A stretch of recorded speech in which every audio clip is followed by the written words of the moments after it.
అదే 2018-19కి సంబంధించి government guarantee ఇచ్చిన అప్పులు కూడా లెక్కేసుకుంటే ఎంత అంటే తానంతటి తానే 55,000 కోట్లు అని చెప్పి తానే తేల్చాడు.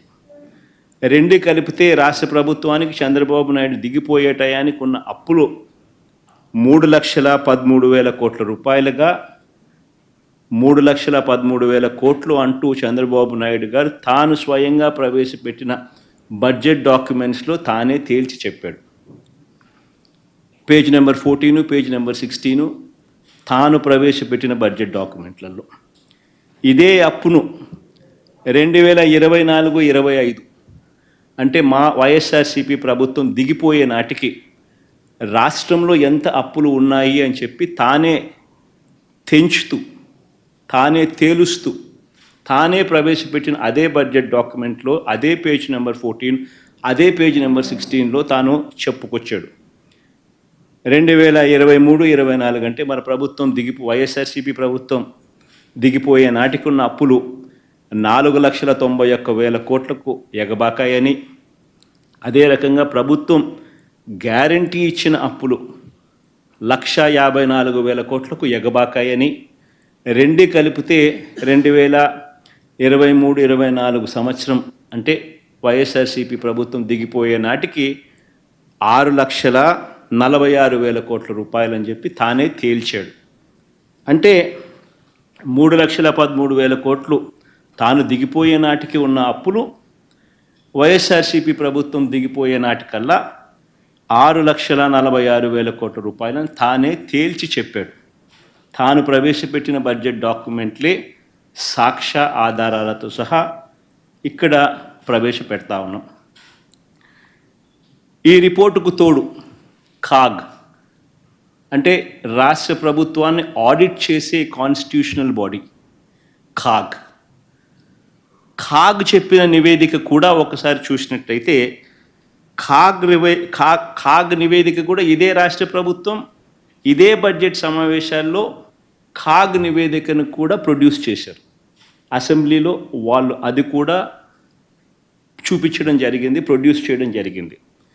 కాగ్ రిపోర్ట్లో కూడా 2023-24 సంబంధించి accounts at a glance page number 18, page number 20 CAG రిపోర్ట్లో page number 18, page number 20 CAG రిపోర్ట్లో కూడా వాళ్ళు కూడా ఇదే నెంబర్ను రాటిఫై చేస్తూ కాగ్ కూడా రిపోర్ట్ ఇచ్చింది. ఇదే కాగ్ రిపోర్ట్ కూడా కాంప్ట్రోలర్ అండ్ ఆడిట్ జనరల్ అంటే రాష్ట్ర ప్రభుత్వాలను ఆడిట్ చేసే కాన్స్టిట్యూషనల్ బాడీ వీళ్ళు కూడా ఇచ్చిన రిపోర్టును రాష్ట్ర ప్రభుత్వం అసెంబ్లీ సమావేశాల్లో ఇదే చంద్రబాబు ప్రభుత్వం కూడా ప్రొడ్యూస్ చేసింది. బడ్జెట్తో పాటు వాళ్ళు ఇచ్చిన డాక్యుమెంట్స్లో కూడా page number 18, page number 20 CAG report 2023-24లో ఇదే ధృవీకరిస్తూ తేల్చి చెప్పారు.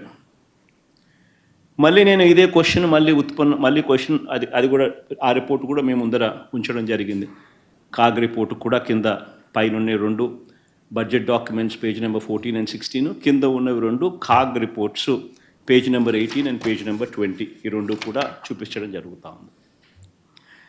మరి ఇంతకుముందు నేను అడిగినట్టుగానే మరొకసారి ఇదే చంద్రబాబు నాయుడు గారిని ఇవే విషయాలను మరొకసారి మళ్ళీ అడుగుతా ఉన్నా.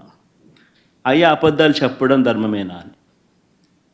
ఎక్కడ 11 లక్షల కోట్లని ఒకసారి, 12.5 లక్షల కోట్లని మరోసారి, చివరకు 14 లక్షల కోట్లు అని చెప్పి దాన్ని ఎన్నికల నాటికల్లా 14 లక్షల కోట్లు అని చెప్పి దాన్ని తీసుకొని వెళ్ళి ఇలా తప్పుడు ప్రచారాలు చేయడం ధర్మమేనా అని చెప్పి ఇదే పెద్ద మనిషిని చంద్రబాబు నాయుడు గారిని గట్టిగా నిలదీస్తూ అడుగుతున్నాం.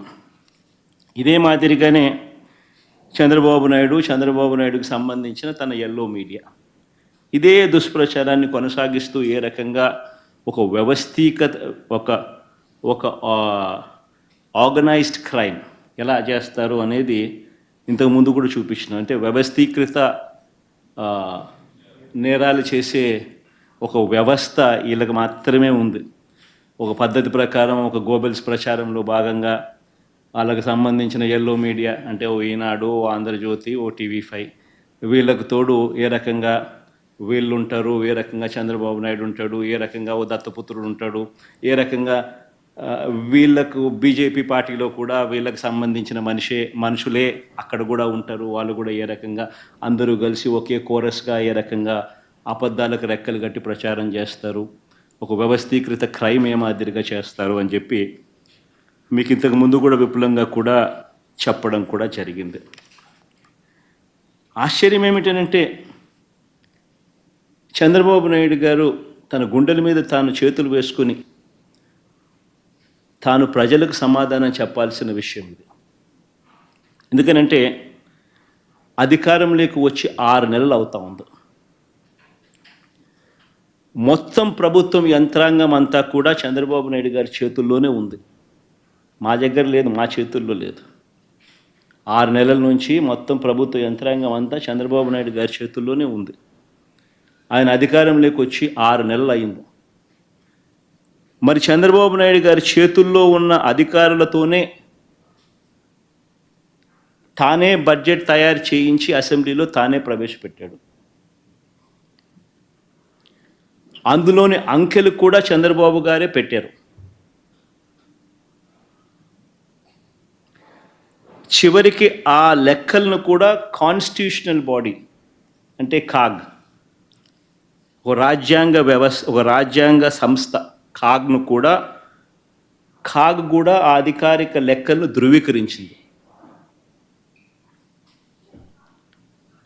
మరి ధృవీకరించిన తర్వాత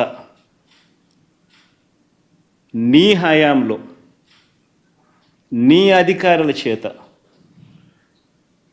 నీవు ప్రవేశపెట్టిన బడ్జెట్, నీవు ప్రవేశపెట్టిన నీ లెక్కలను కాగ్ కూడా, కాన్స్టిట్యూషనల్ బాడీ కాగ్ కూడా ఆడిట్ చేసి ధృవీకరించిన తర్వాత అది కూడా, ఆ రిపోర్ట్ కూడా నువ్వు కూడా అసెంబ్లీలో నువ్వే టేబుల్ చేసిన తర్వాత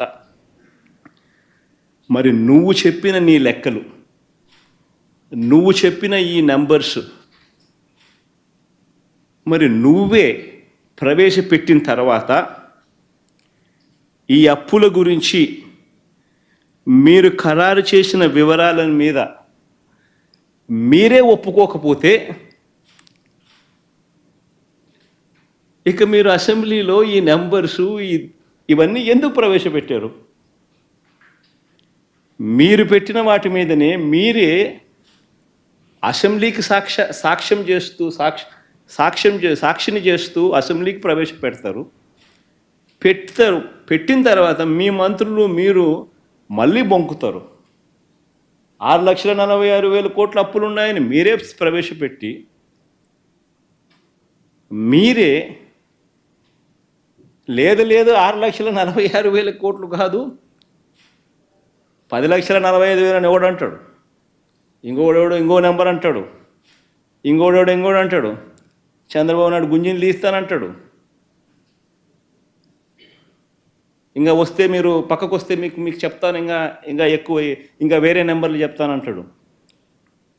మరి చంద్రబాబు నాయుడు అసెంబ్లీకి ప్రవేశపెట్టిన ఆ డాక్యుమెంట్స్ మీద, తన హయాంలో తానే ప్రవేశపెట్టిన ఈ డాక్యుమెంట్స్ మీద తానే అసెంబ్లీలో ఒకటి ప్రవేశపెట్టి ఇంకొక మాటలు తాను మాట్లాడుతూ ఉన్నాడు అని అంటే కేవలం సూపర్ 6, సూపర్ 7 హామీలను ప్రజలు ఎందుకు నువ్వు ఇవ్వడం లేదని నిలదీస్తారు అనే ఒకే ఒక్క కారణం చేత బొంకిందే బొంకుల బాబు అని చంద్రబాబు నాయుడుని ఎందుకు అనకూడదు?